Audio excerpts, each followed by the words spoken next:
আল্লাহ তাআলা তখন আমাদেরকে উম্মতে মুহাম্মাদীকে একত্রিত করবে। হে উম্মতে মুহাম্মদ, সাক্ষী দাও, তোমাদেরকে সাক্ষী মেনেছি।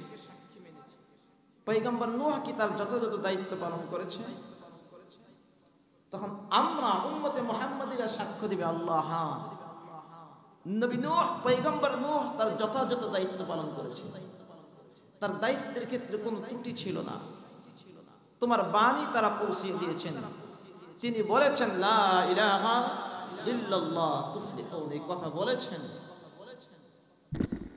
তখন উম্মতে নূহ আলাইহিস সালাতু ওয়াস সালামের উম্মত আল্লাহর কাছে বলবে, কই আল্লাহ মানি না। কি বলবে? কই আল্লাহ মানি না। কই কে রে? কই আল্লাহ, আমরা হইছি পৃথিবীর শুরু জামানায়, এরা হইছে শেষ জামানায়। এরা কি আমাদেরকে দেখছে? এরা কি আমাদেরকে দেখছে? না দেখলে, আমাদের জমানায় উপস্থিত না থাকলে আবার সাক্ষী দিয়ে কি বলে? আমাদেরকে দেখে নাই, আমাদের জমানা পাই নাই, আবার তাদেরকে সাক্ষী মানছে, এটা কেমনে? মুসলমান ভাইয়েরা রে আমার, এবার আল্লাহ রাব্বুল আলামিন উম্মতে মুহাম্মাদীকে বলবে, তোমরা কিভাবে নূহ আলাইহিস সালাতু ওয়াস সালামের পক্ষে সাক্ষ্য দিলে? তখন উম্মতে মুহাম্মাদী বলবে, আল্লাহ, আমাদের কাছে আমাদের নবী গিয়েছে, নবী মুহাম্মদুর রাসূলুল্লাহ সাল্লাল্লাহু আলাইহি ওয়াসাল্লামকে তুমি আমাদের কাছে প্রেরণ করেছিলে, আর আমাদের নবীদের সাথে তোমার কোরআন দিয়েছিলে, কোরআনুল কারীম দিয়েছিলে। আমাদের নবী কোরআন পড়ে পড়ে শুনিয়েছে, প্রতিটা নবী রাসূল তার সঠিক দায়িত্ব পালন করেছে। আল্লাহ, আমরা আমাদের নবীকে বিশ্বাস করি, আমরা কোরআনকে বিশ্বাস করি।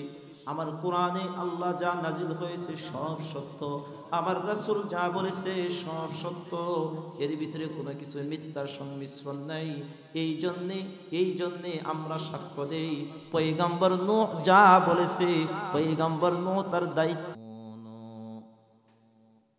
লিতাকুনু শুহাদা আলান নাস ويكون الرسول عليكم شهيدا وما جعلنا القبلة التي كنت عليها إلا لنعلم من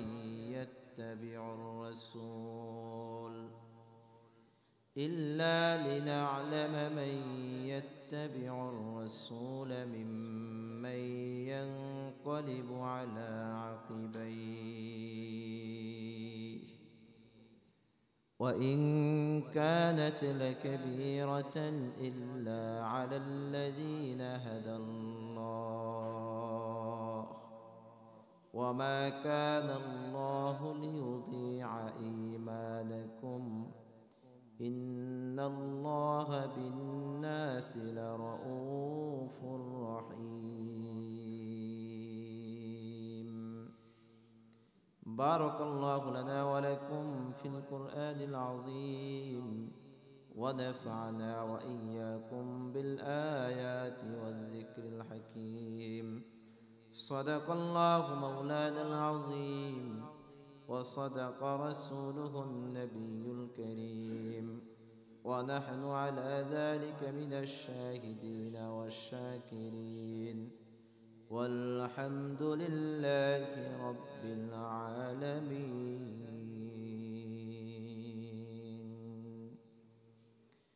محبت সাথে জবান খুলে সকলে দরুদ ইব্রাহিম পড়ি। اللهم صل على محمد وعلى آل محمد كما صليت على إبراهيم وعلى آل إبراهيم إنك حميد مجيد. اللهم بارك على محمد وعلى آل محمد كما باركت على إبراهيم وعلى آل إبراهيم إنك حميد مجيد. سبحانك لا علم لنا إلا ما علمتنا إنك أنت العليم الحكيم رب زدني علما رب زدني علما رب زدني علما رب يسر ولا تعسر وتمم بالخير اللهم بارك لنا في رجب وشعبان وبلغنا رمضان اللهم بارك لنا في رجب وشعبان وبلغنا رمضان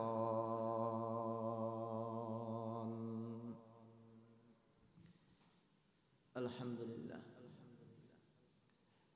অসংখ্য শুকর ও সুজুদ সেই মহান মালিকের কুদরতি দরবারে যিনি অত্যন্ত দয়া করে মায়া করে সালাতুল ইশা বা জামাত আদায় করার পর পৃথিবীর সর্বোৎকৃষ্ট জায়গা মসজিদে সর্বোৎকৃষ্ট মাজলিস কোরআনে কারীমের তাফসীরের মজলিসে যে মহান মালিক আপনাকে আমাকে বসার তৌফিক দিয়েছেন সেজন্য সেই মহান মালিকের কুদরতি দরবারে জবান খুলে কালিমাতুশ শুকরিয়া আদায় করি বলি আলহামদুলিল্লাহ। মুহতারাম হাজিরিন, গত সপ্তাহে কোরআনে কারীমের 2 নম্বর পারার 1 নম্বর আয়াতে কারীমের আলোচনা চলতেছিল। সূরাতুল বাকারার 142 নম্বর আয়াতে কারীমের আলোচনা চলতেছিল। গত সপ্তাহে বলতেছিলাম যে 1 নম্বর আয়াতে কারীমায় আল্লাহ তাআলা মুসলমানদের কিবলা পরিবর্তন সম্পর্কে বলেছেন।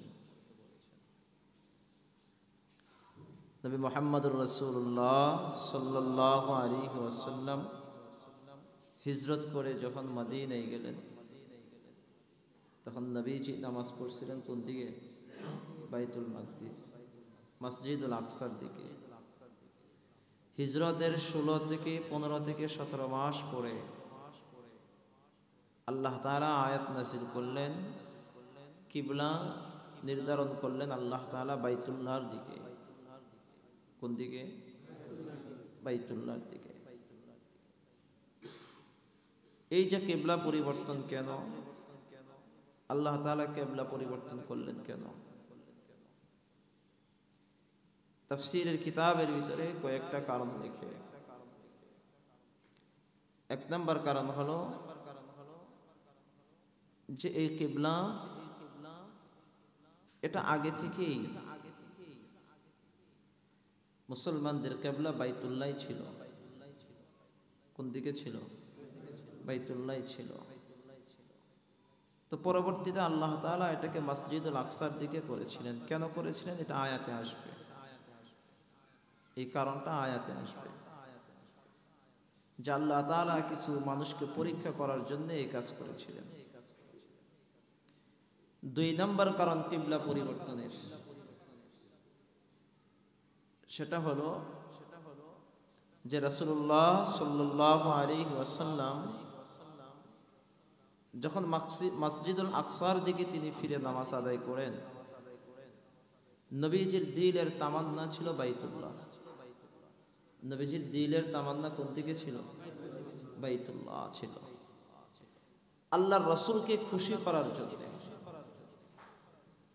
আল্লাহ তাআলা তার বন্ধু, তার হাবিব, আমাদের সরকার নবী মুহাম্মদুর রাসূলুল্লাহ সাল্লাল্লাহু আলাইহি ওয়াসাল্লামকে খুশি করার জন্য আল্লাহ তাআলা এই কাজ করেছেন, যাতে করে নবীজি খুশি থাকে, নবীজির আশা আকাঙ্ক্ষা যাতে করে পূর্ণ হয়। কারণ হলো আল্লাহ তাআলা সবসময় আল্লাহ তাআলার ইচ্ছা ছিল নবী যাতে করে খুশি থাকে, নবী যাতে করে কি থাকে। আমরা সবার আকাঙ্ক্ষা হলো যে আল্লাহকে কিভাবে রাজি খুশি করব, কিন্তু আল্লাহর ইচ্ছা হলো রাসূল কিভাবে খুশি থাকে। সুবহানাল্লাহ বলবেন। রাসূলকে খুশি করানোটা এটা আল্লাহ তাআলার ইচ্ছা। এই জন্য কোরআনে কারীমের আয়াত দিয়ে এটা সাব্যস্ত হয়। যেমন আল্লাহ তাআলা কোরআনে কারীমের মধ্যে বলেছেন, দুনিয়ার ক্ষেত্রে বলেছেন, আখিরাতের ক্ষেত্রে বলেছেন।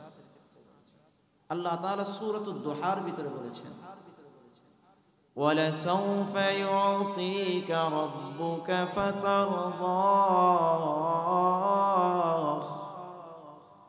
وَلَسَوْفَ يُعْطِيكَ رَبُّكَ فَتَرْضَىٰ আল্লাহ বলেন, হে রাসূল, অতি শীঘ্রই আপনাকে খুশি করা হবে। সুবহানাল্লাহ। অতি শীঘ্রই আপনাকে কি করা হবে? খুশি করা হবে, আপনাকে সন্তুষ্ট করা হবে। আখিরাতে আল্লাহ তাআলা রাসূলকে খুশি করবেন, আর দুনিয়াতেও আল্লাহ তাআলা আল্লাহর রাসূলকে খুশি করেছেন কিবলা পরিবর্তনের মাধ্যমে। সুবহানাল্লাহ। কারণ নবীজির এটা তামান্না ছিল যাতে করে কিবলা মসজিদুল আকসা থেকে কোন দিকে যায়? বাইতুল্লাহর দিকে যায়।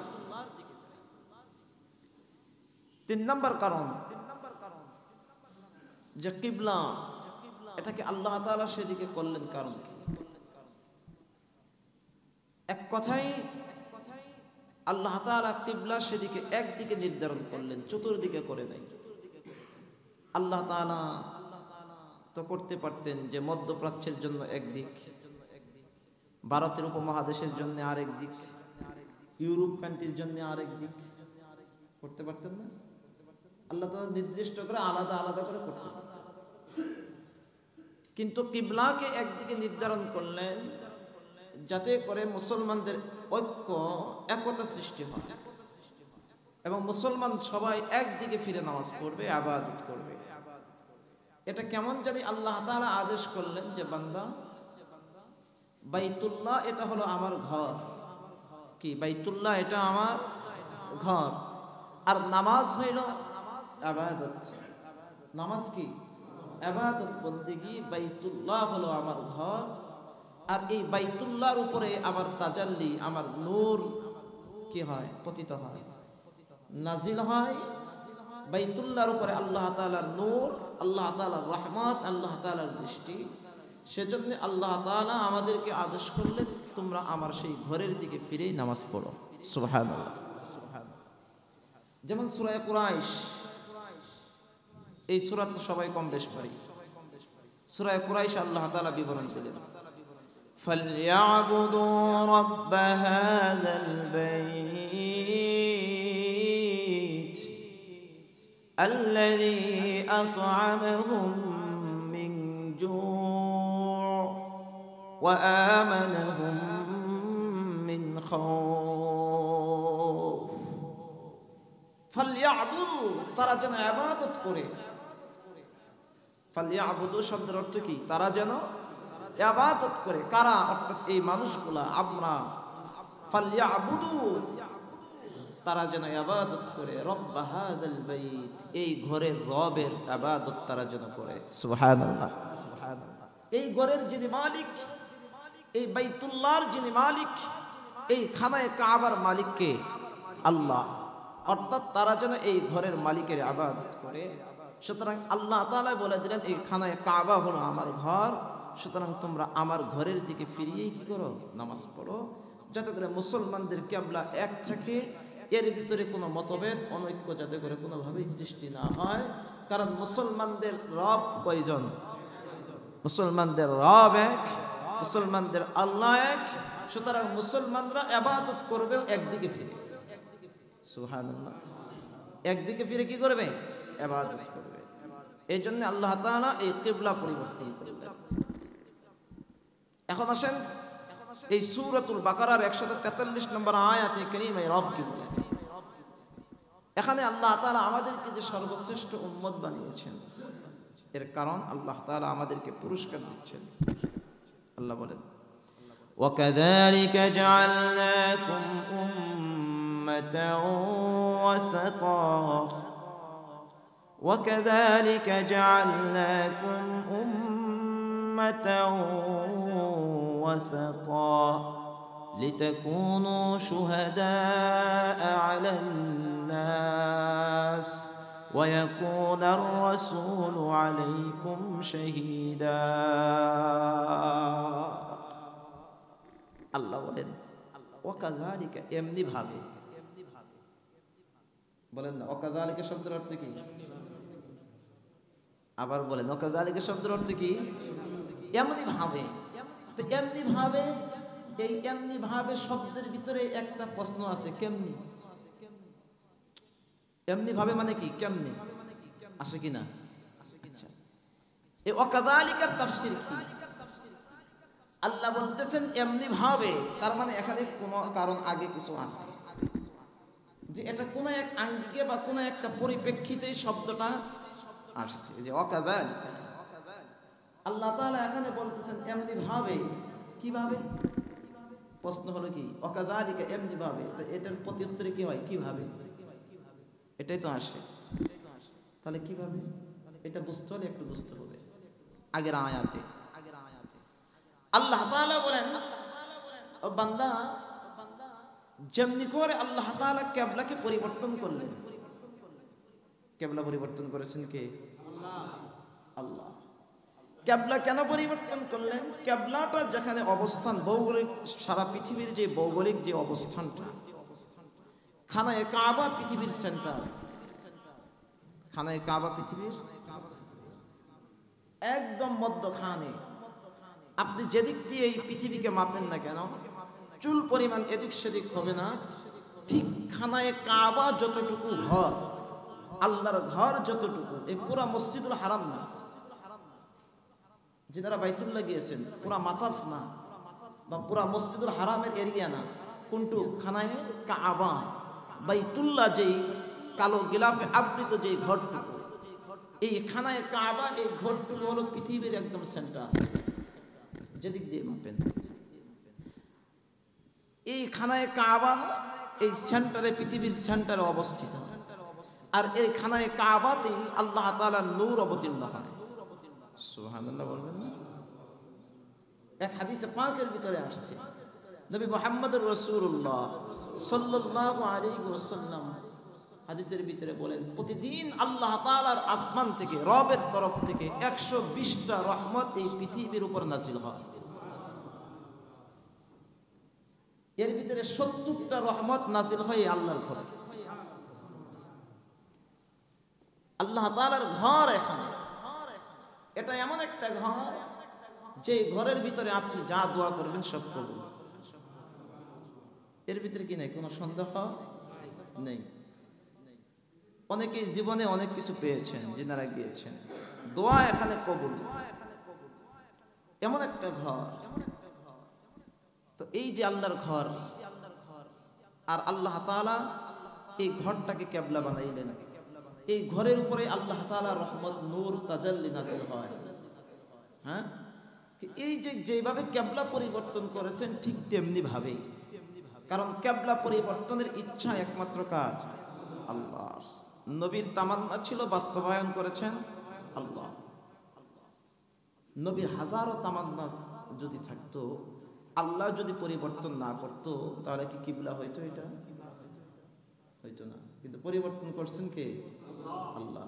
আল্লাহ বলেন, কিবলাকে পরিবর্তন করে আমি যেভাবে পরিবর্তন করলাম, ঠিক এমনি ভাবে জাআলনাকুম, আমি তোমাদেরকে করেছি উম্মাতান, এমন একটা জাতি, ওয়াসাতা। ওয়াসাতা শব্দের অর্থ হলো মধ্যম বলা যায়, মধ্যমপন্থী। আবার মুফাসসিরিনে কেরাম বলেন, কই মধ্যমপন্থী না, কই এমনি ভাবে আমি তোমাদেরকে করেছি সর্বশ্রেষ্ঠ জাতি। সুবহানাল্লাহ। তোমরা হলে সর্বশ্রেষ্ঠ জাতি, তোমরা হলে মধ্যম পন্থা অবলম্বনকারী একটা উম্মত, একটা জাতি। কই তোমাদের অনেক মর্যাদা আছে। কি কি মর্যাদা? আল্লাহ তাআলা আমাদেরকে সবার শেষে পাঠিয়ে উম্মতে মুহাম্মাদীকে আল্লাহ তাআলা কি দিয়েছেন? সর্বশ্রেষ্ঠত্ব দান করেছেন। সর্বশ্রেষ্ঠের মর্যাদা কে দিয়েছেন? কোরআনে কারীমের অন্য আয়াতে আল্লাহ বলেছেন, وَإِن كُنتُمْ خَيْرَ أُمَّةٍ أُخْرِجَتْ لِلنَّاسِ تَأْمُرُونَ بِالْمَعْرُوفِ وَتَنْهَوْنَ عَنِ الْمُنكَرِ। সূরা আলে ইমরানে আল্লাহ বলেন, ও মানুষ, আমি তোমাদেরকে সর্বশ্রেষ্ঠ জাতি করেছি মানুষের কল্যাণার্থে। সুবহানাল্লাহ বলবেন না? আমি তোমাদেরকে সর্বশ্রেষ্ঠ জাতি বানিয়েছি কাদের জন্য? লিন্নাস, মানুষের মানুষের কল্যাণের জন্য তোমাদেরকে সর্বশ্রেষ্ঠ করেছি। কই তোমাদের কাজ কি? তা'মুরুনা বিল মা'রুফ, যে এই জাতি মানুষকে সৎ কাজের আদেশ করে। কি ভাই বলেন না, সৎ কাজের। ওয়া তানহাউনা আনিল মুনকার, এই জাতি অসৎ কাজে মানুষদেরকে কি করে? নিষেধ করে। এই জন্য এটা মধ্যম সর্বশ্রেষ্ঠ একটা জাতি। এই জাতি শুধু নিজেকে নিয়ে ভাবে না, দ্বীনের দাওয়াত নিয়ে বিদেশকে বিদেশ চলে যায়। এই জাতি নির্দিষ্ট একটা ঘণ্টির ভিতরে থাকে না। বাংলাদেশে থেকে আফ্রিকার মানুষদের জন্য চিন্তা করে যে এরা কেমনে জাহান্নামের আগুন থেকে বাঁচতে পারে। আবার আফ্রিকার উম্মতরাও চিন্তা করে বাংলাদেশের মুসলমান কিভাবে এই মানুষগুলা জাহান্নামের আগুন থেকে কিভাবে বাঁচতে পারে। এই জাতি একটা ঘণ্টির ভিতরে থাকে না, এই জাতি সারা বিশ্বকে নিয়ে চলে যায়, ঘুরে ফিরে। তা'মুরুনা বিল মা'রুফ ওয়া তানহাউনা আনিল মুনকার, সৎ কাজের আদেশ, অসৎ কাজের। কিন্তু বর্তমানে তো আমাদের এটা নাই। আমাদের অবস্থা হলো এরকম, সারা পৃথিবীকে নিয়ে চিন্তা করব তো দূরের কথা, নিজের ভিতরেই এই কাজ নাই। সৎ কাজের আদেশ, অসৎ কাজের নিষেধ আছে। ভাই বলেন না কেন আছে? নিজের পরিবারের মধ্যে নাই। ভাই অকারেন্স করতেছে, আমি একবার কি দিচ্ছি না, বাধা দিচ্ছি না, ওরটাও করুক। বাস্তবতা হইলে এটাই, সৎ কাজের আদেশ, অসৎ কাজের নিষেধ নাই। অথচ আল্লাহ তাআলা আপনাকে আমাকে সর্বশ্রেষ্ঠ জাতি করেছেন সৎ কাজের আদেশ করে আর অসৎ কাজের নিষেধের জন্য, মানুষের কল্যাণার্থে। এই জন্য নবী মুহাম্মদুর রাসূলুল্লাহ সাল্লাল্লাহু আলাইহি ওয়াসাল্লাম হাদিসে পাকের ভিতরে বলেছেন, আদ-দীনুন নাসিহা। বলেন না, আদ-দীনুন, দ্বীন হলো কল্যাণ কামনা করার নাম। আমরা যে কমপ্লিট যে দ্বীন পেয়েছি, রাসূল বলেন দ্বীন হলো কল্যাণ কামনা করা। অপরের কল্যাণ কামনা করার নামই হলো দ্বীন। ইসলাম এটাকে শিক্ষা দেয়। আল্লাহ তাআলা বলতেছেন, ওয়াকাযালিকা জাআলনাকুম উম্মাতান ওয়াসাতা, যে এমনি ভাবে আমি তোমাদেরকে সর্বশ্রেষ্ঠ জাতি করেছি, তোমাদেরকে সর্বশ্রেষ্ঠ জাতির মর্যাদা দিয়েছি। দিয়েছেন কে? কেন দিয়েছেন? কারণটা আল্লাহ আরেকটা কারণ বলতেছেন, দেখেন এই আয়াতের মধ্যে, লিতাকুনু শুহাদা আলান নাস, লিতাকুনু শুহাদা আলান নাস। আল্লাহ বলেন যাতে করে তোমরা মানুষের জন্য সাক্ষী হও। সুবহানাল্লাহ বলেন। আমি তোমাদেরকে সর্বশ্রেষ্ঠ জাতি করেছি কেন? যাতে করে লিতাকুনু, যাতে করে তোমরা হও শুহাদা, সাক্ষী, আলান নাস, মানুষের জন্য। কিসের জন্য? যাতে করে তোমরা মানুষের জন্য সাক্ষী হও, এই জন্য তোমাদেরকে সর্বশ্রেষ্ঠ জাতি করেছি। এর মানে কি? এটা বুঝতে হলে তাফসীরে ঢুকতে হবে। মুসনাদে আহমদের একটা হাদিস, তাফসীরে ইবনে কাসীরের হাদিস, হাশরের ময়দানে আল্লাহ তাআলা আমাদের আদি পিতা হযরত নূহ আলাইহিস সালাতু ওয়াস সালামকে ডাকবে। খেয়াল করেন কথা, কাকে ডাকবে? হযরত নূহ আলাইহিস সালাতু ওয়াস সালামকে আহ্বান করবে, হ্যাঁ নূহ এদিকে এসো। নূহ আলাইহিস সালাতু ওয়াস সালাম যখন রবের দরবারে আসবে, রব জিজ্ঞেস করবে, নূহ বলো তো আমি তোমাকে যে দায়িত্ব দিয়েছিলাম, এই দায়িত্ব তুমি যথাযথভাবে কি আদায় করেছো? তুমি কি যথাযথভাবে আদায় করেছিলে? আমি যে তোমাকে যে তাওহীদ রিসালাতের যে গুরু দায়িত্ব দিয়েছিলাম, তুমি কি রক্ষা করেছিলে? দায়িত্ব পালন করেছো? তখন হযরত নূহ আলাইহিস সালাতু ওয়াস সালাম বলবে, হ্যাঁ আমি দায়িত্ব দিয়েছি, আমি দায়িত্ব পালন করেছি, আমি আমার দায়িত্ব পালন করেছি। আল্লাহ তাআলা তখন হযরত নূহ আলাইহিস সালাতু ওয়াস সালামের উম্মতকে ডাকবে। কাকে ডাকবে? হযরত নূহ আলাইহিস সালাতু ওয়াস সালামের উম্মত। শুধু উম্মত বললে পেছ লাগবে। কাকে ডাকবে? হযরত নূহ আলাইহিস সালাতু ওয়াস সালামের উম্মত। এমনি ভাবে শুধু হযরত নূহ না, প্রতিটা নবী রাসূলের ক্ষেত্রে এই ঘটনা হবে।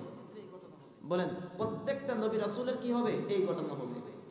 আমি তো এখন পয়গম্বর নূহকে দিয়ে বলতেছি, এই ঘটনাটা হযরত নূহ আলাইহিস সালাতু ওয়াস সালামের উম্মতের ক্ষেত্রে যেমনি করে ঘটবে, অন্যান্য নবীদের ক্ষেত্রেও একই রকম ভাবে ঘটবে। হযরত নূহ আলাইহিস সালাতু ওয়াস সালামের উম্মতকে ডাকা হবে, আল্লাহ ডাকবে। আল্লাহ জিজ্ঞেস করবে, নূহ কি তোমাদের কাছে দায়িত্ব পৌঁছিয়েছিল? হযরত নূহ আলাইহিস সালাতু ওয়াস সালামের উম্মত একদম মুখটা মেরে ডাইরেক্ট অস্বীকার করবে, আমাদেরকে কোনো কিছুই পৌঁছায় নাই। বাংলা ভাষায় বললে মুখ মাইরা বলবে যে না আল্লাহ এটা কি করো, হে তো আমাদের কোনো কি করে নাই, দায়িত্বই পালন করে নাই। কিসের আবার হাদিস, কিসের আবার তোমার কিতাব, কোনো কিছুই পৌঁছায় নাই। হযরত নূহ আলাইহিস সালাতু ওয়াস সালাম তখন বলবে না আমি পৌঁছিয়েছি। হযরত নূহ বলবে আমি পৌঁছিয়েছি। আল্লাহ তখন বলবে তুমি যে পৌঁছিয়েছো তোমার সাক্ষী কারা? খেয়াল করেন, হযরত নূহ আলাইহিস সালাতু ওয়াস সালামকে বলা হবে তুমি যে তোমার দায়িত্ব পালন করেছো, তাওহীদ রিসালাতের দায়িত্ব তুমি যথাযথ পালন করেছো, এটা তোমার দাবি, এর সাক্ষী কি? কারণ বিচার করতে হলে তো দাবির পক্ষে তো কি লাগে, কি সাক্ষী লাগে না? তবে এই বিচার কিন্তু আপনাদের কোর্টের মতন বিচার না। কি যে দল ক্ষমতায় থাকে এই দলের সাক্ষীর কি নাই, অভাব নাই, সত্য মিথ্যা একাকার, এরকম সাক্ষী না। সাক্ষীর অনেক মর্যাদা। জিন্দেগিতে যখন কারো বিরুদ্ধে কারো পক্ষে যখন সাক্ষী দিবেন, আল্লাহকে হাজির নাজির জেনে দুনিয়ার স্বার্থের ঊর্ধ্বে থেকে সঠিক সাক্ষীটা দিবেন। এই সাক্ষী দেওয়ার কারণে যদি আপনার যদি মুসিবত আছে আসুক, চিন্তা করবেন দুনিয়ার মুসিবত এসেছে কিন্তু আখিরাতের মুসিবত যাতে করে না আসে। কারণ আপনার একটু চুল পরিমাণ সাক্ষীর কারণে অনেক নিরীহ প্রাণীর, অনেক নিরীহ মানুষের জীবনের বিশাল ক্ষতি হয়ে যাবে। ওই ক্ষতি হওয়ার জন্য কাঠগড়ায় আপনি রবের দরবারে হাজির থাকবেন। এখন হয়তো দুনিয়াতে আপনি একটু লাভবান হবেন মিথ্যা সাক্ষী দেওয়ার ক্ষেত্রে। আল্লাহ আমাদেরকে বুঝার তৌফিক দান করেন। তো আল্লাহ তাআলা পয়গম্বর নূহকে বলবে তোমার সাক্ষী কারা? সাক্ষী নিয়ে আসো, সাক্ষী লাগবে। মুসলমান ভাইরা রে আমার, পয়গম্বর নূহ আলাইহিস সালাতু ওয়াস সালাম আল্লাহকে বলবে আল্লাহ আমি তোমার যথাযথ দায়িত্ব পালন করেছি, এই ব্যাপারে আমার সাক্ষী হলো শেষ নবীর উম্মত উম্মতে মুহাম্মাদি। উম্মতে মুহাম্মাদিকে জিজ্ঞেস করো। আল্লাহ তাআলা তখন আমাদেরকে উম্মতে মুহাম্মাদিকে একত্রিত করবে, হে উম্মতে মুহাম্মদ সাক্ষী দাও, তোমাদেরকে সাক্ষী মেনেছি।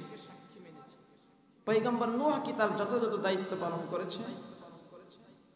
তখন আমরা উম্মতে মুহাম্মাদিরা সাক্ষ্য দিবে আল্লাহ হ্যাঁ নবী নূহ পয়গম্বর নূহ তার যথাযথ দায়িত্ব পালন করেছে, তার দায়িত্বের ক্ষেত্রে কোনো ত্রুটি ছিল না। তোমার বাণী তারা পৌঁছিয়ে দিয়েছেন, তিনি বলেছেন লা ইলাহা ইল্লাল্লাহ তুফলিহুন, এই কথা বলেছেন। তখন উম্মতে নূহ আলাইহিস সালাতু ওয়াস সালামের উম্মত আল্লাহর কাছে বলবে আল্লাহ মানি না। কি বলবে? কই আল্লাহ মানি না। কই কে রে? কই আল্লাহ আমরা হইছি পৃথিবীর শুরু জামানায়, এরা হইছে শেষ জামানায়। এরা কি আমাদেরকে দেখছে? এরা কি আমাদেরকে দেখছে? না দেখলে আমাদের জমানায় উপস্থিত না থাকলে আবার সাক্ষী দিয়ে কি বলে? আমাদেরকে দেখে নাই, আমাদের জমানা পাই নাই, আবার তাদেরকে সাক্ষী মানছে, এটা কেমনে?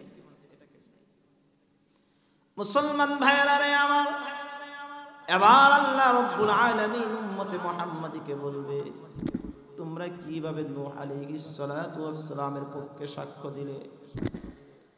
তখন উম্মতে মুহাম্মাদি বলবে আল্লাহ আমাদের কাছে আমাদের নবী গিয়েছে, নবী মুহাম্মদুর রাসূলুল্লাহ সাল্লাল্লাহু আলাইহি ওয়াসাল্লামকে তুমি আমাদের কাছে প্রেরণ করেছিলে, আর আমাদের নবীদের সাথে তোমার কোরআন দিয়েছিলে, কোরআন কোরআনুল কারীম দিয়েছিলে, আমাদের নবী কোরআন পড়ে পড়ে শুনিয়েছে। প্রতিটা নবী রাসূল তার সঠিক সঠিক দায়িত্ব পালন করেছে। আল্লাহ, আমরা আমাদের নবীকে বিশ্বাস করি, আমরা কোরআনকে বিশ্বাস করি। আমার কোরআনে আল্লাহ যা নাজিল হয়েছে সব সত্য, আমার রাসূল যা বলেছে সব সত্য, এর ভিতরে কোনো কিছু মিথ্যার সংমিশ্রণ নাই। এই জন্যে আমরা সাক্ষ্য দেই, পয়গম্বর নূহ যা বলেছে, পয়গম্বর নূহ তার দায়িত্ব করেছে। সুবহানাল্লাহ। এবার উম্মতে মুহাম্মদ যখন সাক্ষ্য দিবে, আল্লাহ তাআলার রাসূল আমাদের নবী আমাদের সাক্ষ্যটাকে সত্যায়ন করার জন্য নবী মুহাম্মদুর রাসূলুল্লাহ সাল্লাল্লাহু আলাইহি ওয়াসাল্লাম তখন রবকে বলবে, আল্লাহ, আমার উম্মত যা বলেছে, আমার উম্মত সব সত্য বলেছে। সুবহানাল্লাহ। আমাদের সাক্ষ্যটাকে সত্যায়ন করবে কে? নবী মুহাম্মদুর রাসূলুল্লাহ সাল্লাল্লাহু আলাইহি ওয়াসাল্লাম। হে রব, আমার উম্মত যা বলেছে সঠিক বলেছে। পয়গম্বর তার যথাযথ দায়িত্ব পালন করেছেন। ওই কথাটাই, ওই কারণটাই আল্লাহ তাআলা বলেন, লিতাকুনু শুহাদা আলান নাস। হে উম্মতে মুহাম্মদী, আমি তোমাদেরকে মানুষের সাক্ষ্য বানিয়েছি, আর তোমার সাক্ষ্যকে গ্রহণ করা হবে। সুবহানাল্লাহ। তোমার সাক্ষ্যকে কি করা হবে? গ্রহণ হবে। তোমার সাক্ষ্য গ্রহণ হবে, তোমার সাক্ষ্যকে ডিলে করে দেওয়া যাবে না, তোমার সাক্ষ্য কখনো উপেক্ষা হবে না। তোমার দাম আছে, তোমাকে আমি সর্বশ্রেষ্ঠ বানিয়েছি। কারণ উম্মত, মানুষ যেই বিষয়ে সাক্ষ্য দেয় আল্লাহ তাআলা এটাকে খুব গুরুত্ব দেয়।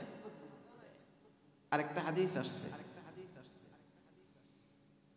একবার নবী মুহাম্মদুর রাসূলুল্লাহ আওয়াজ দিয়ে বলেন সাল্লাল্লাহু আলাইহি ওয়াসাল্লাম, একদিন মসজিদে নববীতে আসরের নামাজের পর, কি বলেন, আসরের নবীজি একটা জানাজায় গেছে। তো নবীজি এক মৃত ব্যক্তির জানাজায় যাওয়ার পর আল্লাহ, তো ওই এলাকার মানুষগুলো মৃত ব্যক্তির সম্পর্কে বলতেছে যে লোকটা খুব ভালো ছিল। বুঝবেন, লোকটা খুব ভালো ছিল, ভালো আমল করতো, ভালো মানুষ। ভালো মানুষ দুনিয়ার থেকে চলে গেল। ওই মানুষটার ব্যাপারে জীবিত মানুষের সাক্ষী কার ব্যাপারে? মৃত মানুষের পক্ষে, যে মৃত ব্যক্তি ভালো ছিল। তো এই আলোচনা শুনে রাসূল বললেন ওয়াজাবাত। রাসূল কি বললেন? ওয়াজাবাত, যে তার উপর ওয়াজিব হয়ে গেছে। তার উপর কি হয়ে গেছে? সাহাবীরা আর কোনো কিছু বলে নাই। নবীজি সেই জানাজা শেষ করে ওই দিন আরেকটা জানাজায় গেছে কিছুক্ষণ পরে। তো নবীজি সেখানে যাওয়ার পরে শুনতেছে ওই এলাকার মানুষগুলা বলতেছে যে এই লোকটা খুব খারাপ, লোকটা খারাপ। কিছু কিছু মানুষ আছে না, যে এলাকার থেকে মরলে মানুষ খুশি হয়। কি এলাকার থেকে মরলে খুশি হয়? যে এখানে যে সকল প্রশাসন বাইরে বসে আছেন, যখন আসামি ধরতে যান, যে আসামিগুলা বেশি জ্বালায়, যদি কোনোদিন কোনো কারণে যদি শুনেন এটা শেষ, তাহলে যার কাছে দায়িত্ব থাকে আলহামদুলিল্লাহ বেঁচে গেছে। কি যে এত পেরেশানি কি করছি, বেঁচে গেছি, বাস্তবতা না? তো এরকম কিছু কিছু মানুষ এলাকায় থাকে, মানুষকে এত কষ্ট দেয়, মানুষ খুশি হয়, মরলে কি হয়? এরকম কানাঘুষা করতেছে। আল্লাহ রাসূল তার জন্য বললেন কই ওয়াজাবাত, তার উপর ওয়াজিব হয়ে গেছে। জানাজা শেষ, এবার সাহাবীরা আগের ওয়াজাবাত শুনছে, পরের ওয়াজাবাত। আগের জানাজায় নবী বললেন ওয়াজাবাত, দ্বিতীয়বারের জানাজায় বললেন ওয়াজাবাত। রহস্য যারা শব্দের সেই রহস্য উন্মোচন করার জন্য সাহাবীরা তো উন্মুখ হয়ে আছে যে রহস্য কখন উন্মোচন করব।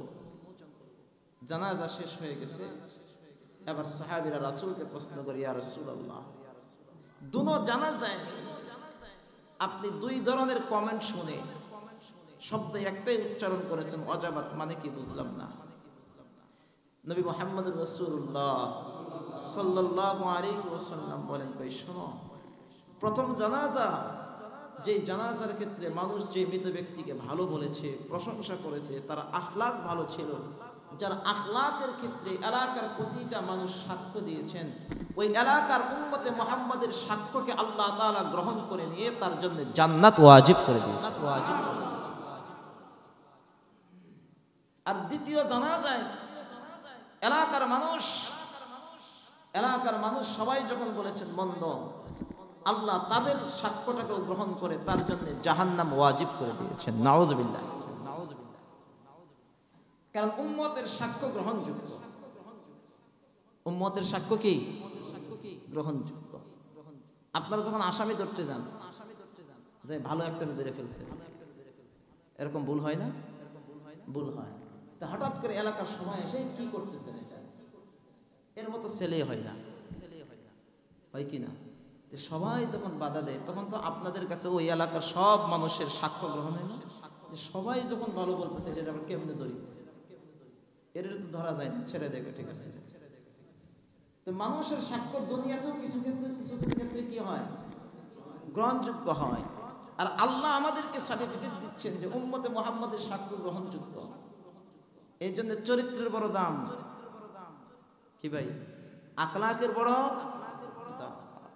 আল্লাহ তাআলা এই কথাটাই বলেছেন, وَسَتُلِّتَكُونُوا شُهَدَاءَ عَلَى النَّاسِ وَيَكُونَ الرَّسُولُ عَلَيْكُمْ شَهِيدًا, যাতে করে তোমরা মানুষের জন্য সাক্ষী হও। আর ওয়ায়াকুন আর রাসূলু আলাইকুম শাহীদা, আর রাসূল তোমাদের জন্য সাক্ষী হবে। সুবহানাল্লাহ। তোমরা মানুষের জন্য সাক্ষী হবে, আর তোমাদের জন্য সাক্ষী হবে কে?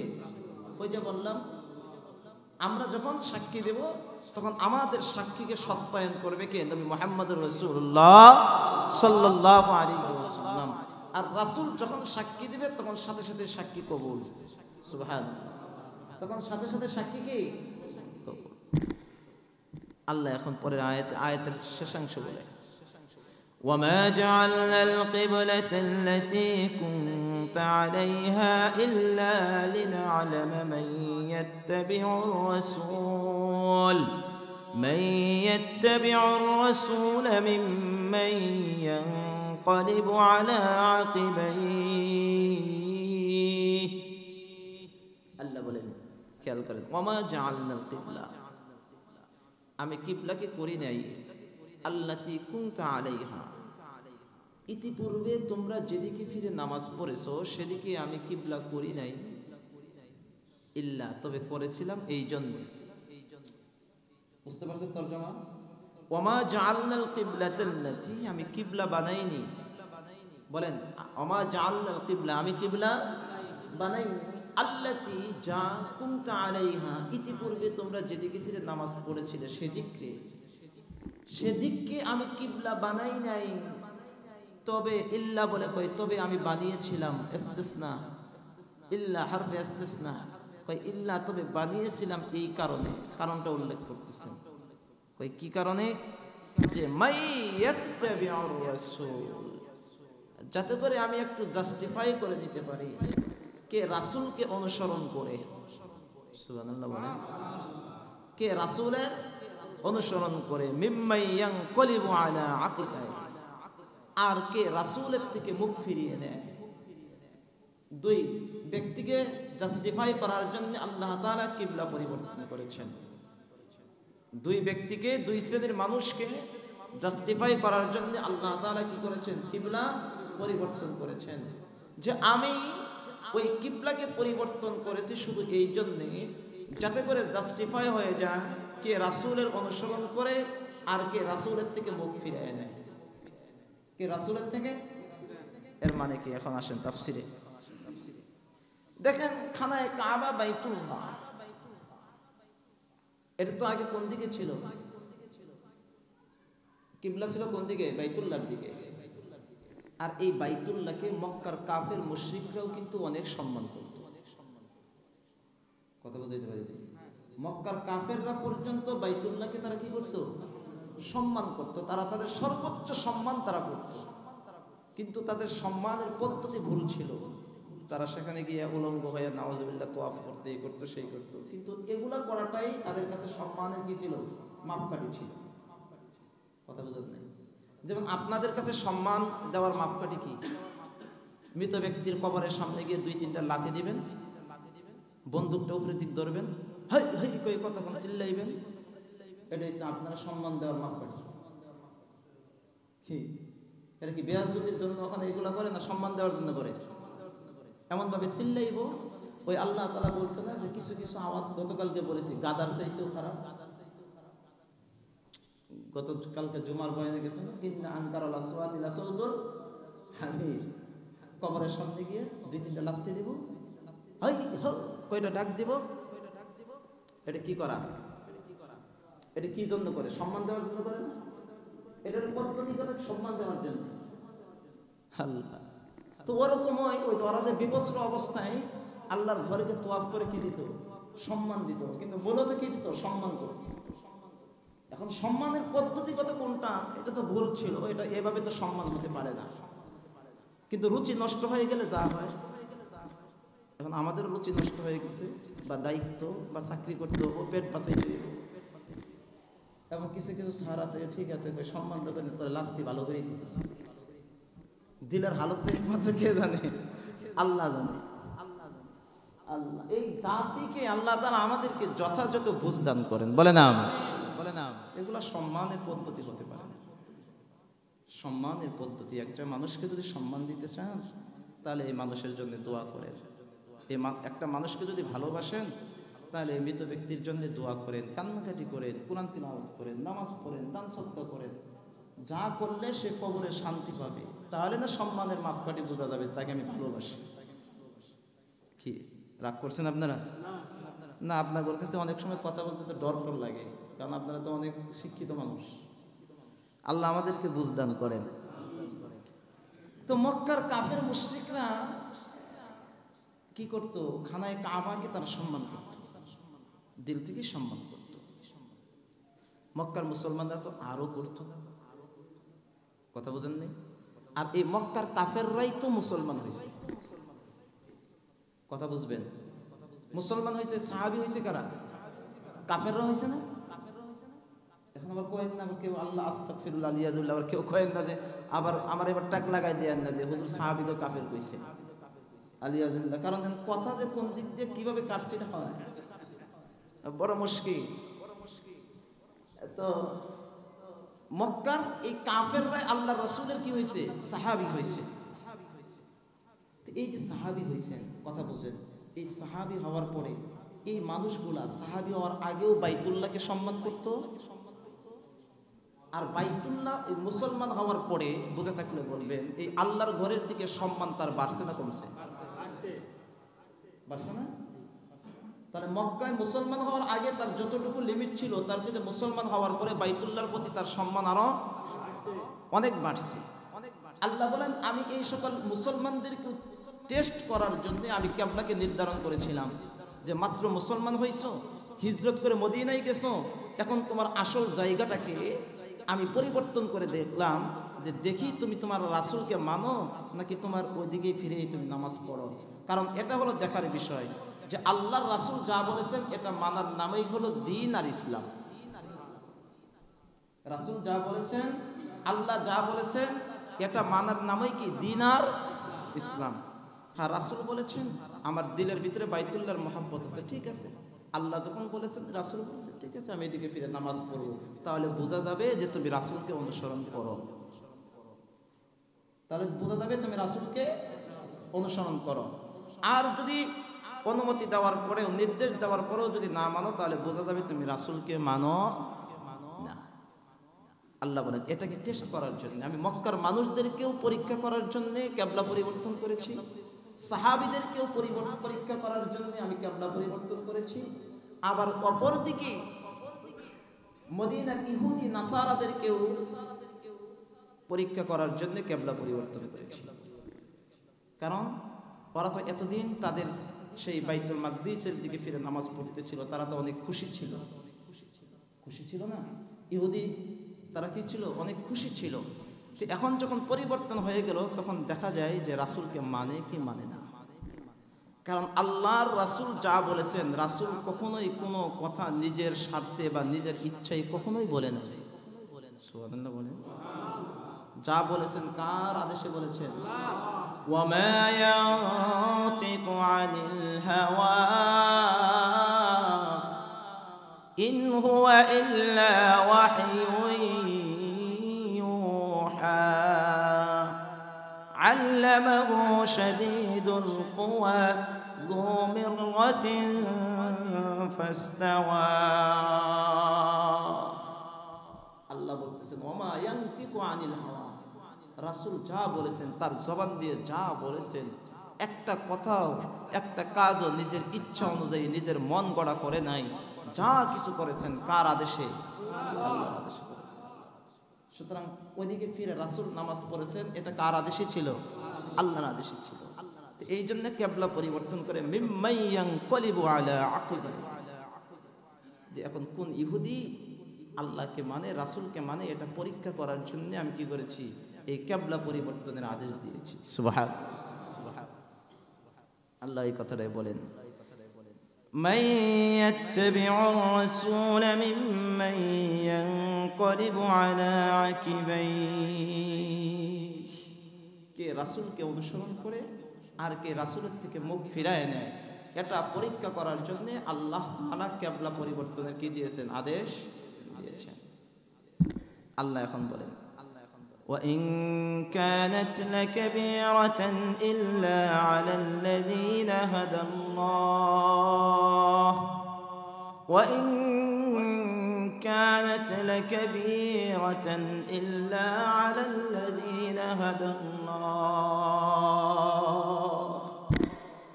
আল্লাহ বলেন আমি যেই কিবলা পরিবর্তনের আদেশ দিয়েছি এটা মানাটা বড় কঠিন।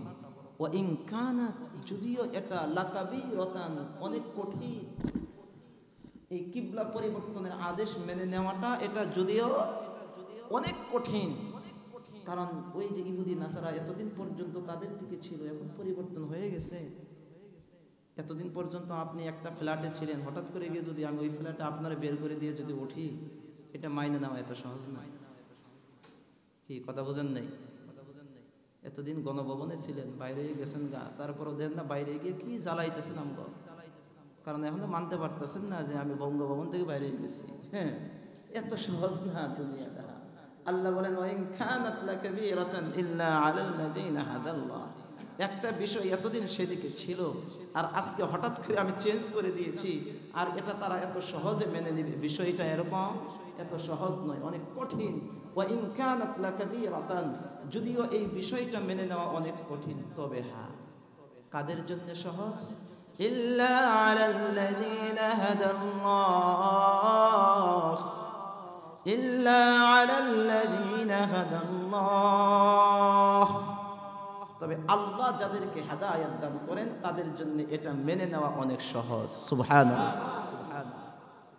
আল্লাহ যাকে হেদায়েত দান করেন তার জন্য এটা মেনে নেওয়া কি, যে আল্লাহ আদেশ করেছেন আমি মুখ ফিরিয়ে নিয়েছি কিবলা, আল্লাহর আদেশ এতদিন ওইদিকে ছিল আমি ওইদিকে ফিরে কি করেছি?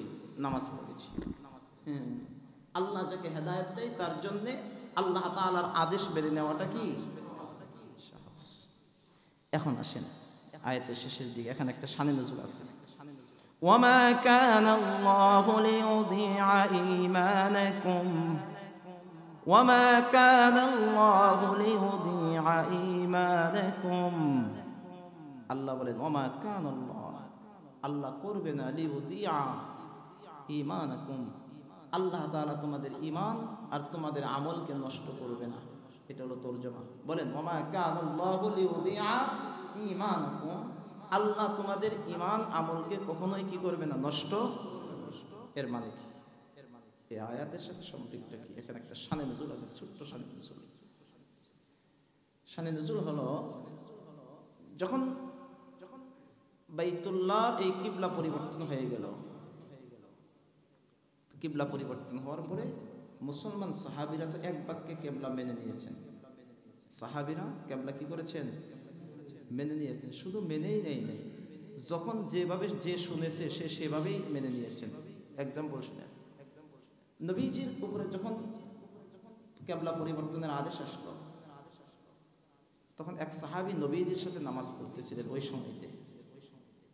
তো নামাজ শেষ করার পরে ওই সাহাবী অন্য একটা এলাকায় গেছে, খেয়াল করেন, অন্য একটা এলাকায় গেছে। যাওয়ার পরে দেখে সেখানে আসরের নামাজ হচ্ছে। কি হচ্ছে? আসরের নামাজ হচ্ছে। ওমা, ওই সাহাবীরা নামাজ পড়তেছেন কোন দিকে ফিরে? বাইতুল মাকদিসের দিকে ফিরে। কোন দিকে ফিরে? বাইতুল মাকদিসের দিকে নামাজ পড়তেছেন। কারণ মাত্রই হুকুম নাজিল হয়েছেন, সবাই তো আর জানে না।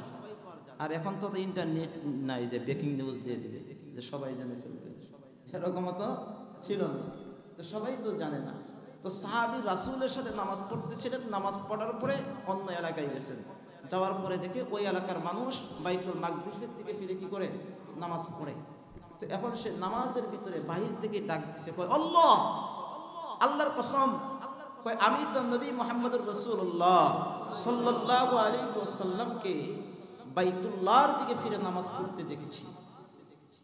কি? বাইতুল্লাহর দিকে ফিরে নামাজ পড়তে দেখেছি। তোমরা কোন দিকে ফিরে নামাজ পড়তেছো?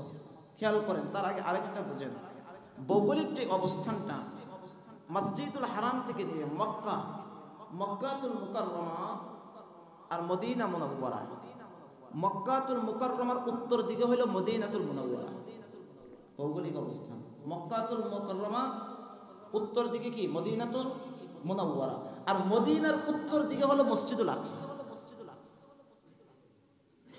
বুঝতে পারছেন? মক্কা কোন দিকে?